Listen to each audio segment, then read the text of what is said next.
ତାଙ୍କ ସାର୍ ନଟିଆ କଥାକୁ ବିଶ୍ୱାସ କଲେନି ବୋଲି ସେ ମନ ଦୁଃଖ କରି ବସିଥାଏ। ଗାଣ୍ଡୁ ଆସି କହେ, କେହି ବିଶ୍ୱାସ କଲେ ନ କରନ୍ତୁ, ତୋ କଥାକୁ ମୁଁ ବିଶ୍ୱାସ କରୁଛି। ଗୋଟି ଗୋଟି କରି କହ, କଣ ହେଇଥିଲା? ନଟିଆ ଗାଣ୍ଡକୁ ସବୁ କଥା କହେ।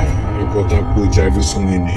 ଆଉ ନଟିଆ ପାଖକୁ ଆସି କହେ, ଯୋଉ ଲୋକର ଇଚ୍ଛା ପୂର୍ବରୁ ମରିଯାଆନ୍ତି ସେ ଏ ସଂସାରରେ ଭୂତ ହୋଇ ବୁଲୁଥାଏ। ତାପରେ ଭୂତର ଇଚ୍ଛାକୁ ଜାଣିବା ପାଇଁ ମଶାଣିକୁ ଯାଇ ଗୋଟିଏ ଖାତାକୁ ରଖିଦିଅନ୍ତି। କିଛି ସମୟ ପରେ ଆସି ଦେଖନ୍ତି ଭୂତର ଇଚ୍ଛା ସବୁ ଲେଖାଯାଇଛି। ଭୂତର ଇଚ୍ଛାକୁ ସବୁ ପୂରଣ କରିବା ପାଇଁ ତାଙ୍କ ସହରର ମନ୍ତ୍ରୀକୁ ଡାକନ୍ତି। ଯେତେବେଳେ ମନ୍ତ୍ରୀ ସେଇ ମଶାଣି ପାଖକୁ ପହଞ୍ଚେ, ହଠାତ୍ ଜୋରରେ ପବନ ହେଇ ଭୂତ ବାହାରି ଆସେ ଆଉ ମନ୍ତ୍ରୀକୁ ଉଠେଇ କଚାଡ଼ି ମାରିବାକୁ ଚେଷ୍ଟା କରେ। ନଟିଆ ତାକୁ ମନା କରି କହେ ତାକୁ ସମ୍ବିଧାନ ଦଣ୍ଡ ଦେବେ, କାରଣ ଭୂତ ଥିଲା ଜଣେ ସାମ୍ବାଦିକ। ମନ୍ତ୍ରୀର କଳା କାଣ୍ଡ ସମାଜରେ ପ୍ରସାର କରିଦେବ ବୋଲି ମନ୍ତ୍ରୀର ଭୟ ଥିଲା। ଶେଷରେ ସାମ୍ବାଦିକ ଲୋକକୁ ବହୁ କଷ୍ଟ ଦେଇ ମାରି ଦେଇଥିଲା।